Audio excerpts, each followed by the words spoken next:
Bonjour et bienvenue pour cette nouvelle séquence de paroles de la vie éternelle avec Marc Joseph. Nous sommes aujourd'hui le 2 juillet 2023. Encore un jour de grâce qui nous est accordé avec la présence de Jésus-Christ. Un jour de grâce parce que nous avons la certitude que Jésus-Christ est avec nous. Il a dit, je suis avec toi tous les jours jusqu'à la fin du monde. Dis-toi, lorsque Jésus-Christ dit qu'il est avec toi, rien au monde ne peut l'empêcher d'être avec toi. Il est avec toi dans toutes les circonstances. Si même tu meurs, il est encore avec toi. Il a dit, je m'en vais te préparer une place. Quand Jésus-Christ s'engage avec nous, c'est un engagement éternel, un engagement pas éternel, éternel. Surtout, il nous apporte, comme a dit Pierre, les paroles de la vie éternelle. Et si Jésus-Christ, qui détient cette parole de la vie éternelle, vit dans ton cœur, il est éternellement avec toi. Et il en donne sa promesse, je suis avec toi tous les jours jusqu'à la fin du monde.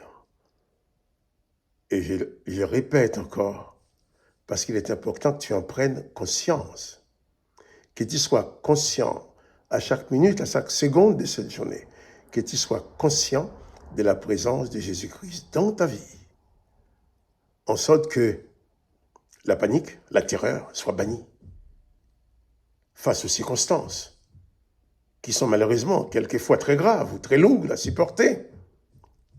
Mais Jésus dit, je suis avec toi.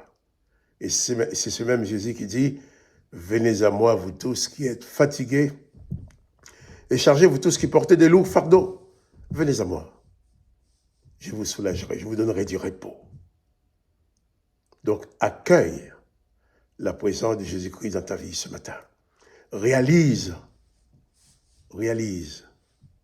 la permanence de cette présence bienfaisante qui va t'aider à traverser ta journée. Alors, pas de panique, pas de découragement. Jésus est avec toi et il ne t'abandonnera jamais. Oh, que son Seigneur soit béni. Hier, nous avons parlé de l'apôtre Pierre, qui n'était pas encore l'apôtre Pierre, de ce Pierre, disciple de Jésus-Christ, qui a répondu à la question, tu es le Christ, et ensuite qui a dit autre chose à Jésus, qui a poussé le Seigneur Jésus à lui dire, arrière de moi, Satan. J'avais dit que l'être humain est ouvert à toutes sortes d'esprits. C'est à nous de veiller à ce que n'importe quel esprit ne vienne pas agir dans nos vies. Nous allons continuer la lecture de l'évangile de Marc, chapitre 8, au verset 34. Après que Jésus ait dit à Pierre, arrière de moi, Satan, il est écrit, puis ayant appelé la foule avec ses disciples, il leur dit, si quelqu'un veut venir après moi, qu'il renonce à lui-même, qu'il se charge de sa croix et qu'il me suive. Car celui qui voudra sauver sa vie la perdra, mais celui qui perdra sa vie à cause de moi et de la bonne nouvelle la sauvera. Et que sert-il à un homme de gagner tout le monde s'il perd son âme? Que donnerait un homme en échange à son âme? Voilà. Jésus dit maintenant, si quelqu'un veut venir après lui, comment après lui? Dans nos familles, on va dire, nous sommes 2, nous sommes 3, nous sommes 4 frères et sœurs. Lui, c'est l'aîné, c'est ma sœur aînée, moi je suis venu après elle. Si quelqu'un veut venir après moi, dans la filiation de mon Père, parce que dans l'évangile des Jean, il est dit qu'à ceux qui croient en Jésus, Jésus a donné le pouvoir de devenir enfant de son Père. Donc, si tu es devenu enfant du Père, Jésus le Sauveur, c'est donc ton grand frère. Il était le fils unique de son père. Mais il a fait en sorte que toi aussi deviennes fils de son père. Il dit, si tu veux venir après moi, jusque dans le royaume de mon père, eh bien dans ce monde, tu dois renoncer à toi-même. Qu'est-ce que ça veut dire renoncer à soi-même? Eh bien Jésus, pour accomplir la volonté du Père, il a renoncé à lui-même. Jésus n'a fait aucune place à sa défense humaine, à ses sentiments humains pour se défendre, pour rester homme vivant. Mais ce qui comptait pour Jésus, c'était d'accomplir pleinement la mission que le Père lui avait confiée. Au point qu'en mourant sur la croix, lorsque les ennemis de Jésus se foutaient la main, on l'a tué, Jésus lui a proclamé, tout est accompli. Ce qui compte dans la vie, ce n'est pas tous les vacarmes, tous les machins qu'on va faire, tous les manifestations de son orgueil, de son importance, devenir un homme important, devenir un grand monsieur. C'est pas ça l'important. L'important, c'est qu'en quittant cette terre, est-ce que tu pourras dire comme Jésus, tout est accompli? Est-ce que tu auras accompli ta mission sur la terre? Est-ce que tu auras accompli ta vie? L'accomplissement de la mission de Jésus, c'était de révéler aux hommes l'existence de son Père que personne n'avait connu avant qu'il ne vienne sur la terre.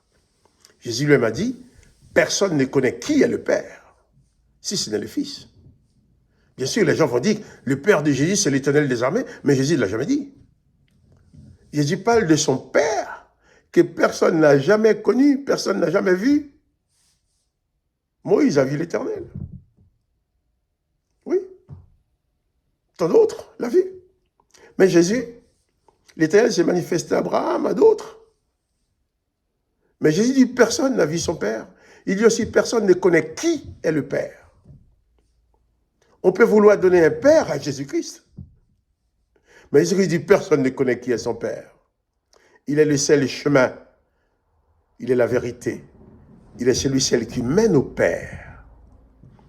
Et il dit, si quelqu'un veut venir après lui sur ces chemins-là, on doit renoncer à soi-même. Et il va ajouter, je crois qu'on reviendra demain matin sous ces textes, renoncer à soi-même. Et Jésus a été l'exemple parfait de ce renoncement. L'apôtre Paul va même écrire dans la lettre aux Philippiens, chapitre 2, Jésus existant en forme de Dieu n'a pu regarder son égalité avec Dieu. Il s'est humilié. Il a accepté l'humiliation. Il a accepté d'être traité comme un malfaiteur parce qu'il avait une mission accomplie. Sa mission, c'était de révéler aux humains l'existence de son Père, dont la connaissance donne la vie éternelle. Le peuple qui écoutait, le peuple juif avait l'habitude d'entendre les paroles de la mort éternelle proclamées par Yahvé. Je détruirai l'homme que j'ai créé, et que j'ai détruit l'homme que j'ai créé. Ce sont les paroles de la mort. Empêchons-les de vivre éternellement, ce sont des paroles de la mort. Et personne ne pouvait effacer ces deux condamnations-là. Et Jésus est venu pour cela. Et c'est parce que Jésus a effacé, a détruit cette condamnation dans la vie de ceux qui croient en lui. C'est à cause de cela qu'on l'a tué. Les serviteurs de l'Éternel ne pouvaient pas supporter que Jésus vienne dire que des humains peuvent vivre éternellement. Dire que celui qui croit en lui vivra éternellement. Tandis que Yahvé avait dit, empêchons-les de vivre éternellement. Les serviteurs de l'Éternel ne pouvaient pas supporter que Jésus vienne renverser des ordonnances qui ont été établies. Mais pour faire cela, Jésus a renoncé à ses droits humains, au point que devant le tribunal, Pilate a déclaré Jésus non coupable, mais il l'a condamné. Mais Jésus a dit, personne ne m'ôte la vie, je la donne, je donne ma vie. Voilà, Jésus donne sa vie. Il dit, si toi tu veux aussi venir après lui, pour arriver là où il est, il faut passer par le même chemin. Je ne dis pas qu'il faut donner qu'il faut te faire tuer. Jésus ne s'est pas fait tuer, on l'a tué. Mais si un jour, à cause du nom de Jésus, tu dois subir la persécution, comme il y a beaucoup de nos frères et sœurs dans certains pays qui le subissent. Mais restez fidèles. Alors sois fidèle. Nous reviendrons sur ces textes demain matin. Il est important que le nom de Jésus-Christ soit béni. Que toi aussi, tu sois béni. Et surtout, je te rappelle que Jésus-Christ est avec toi pendant cette journée. Il est avec toi.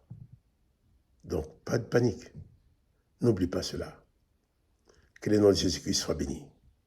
Que toi aussi, tu sois béni. Quant à moi, Marc-Joseph, je te dis, eh bien, à demain pour la continuation.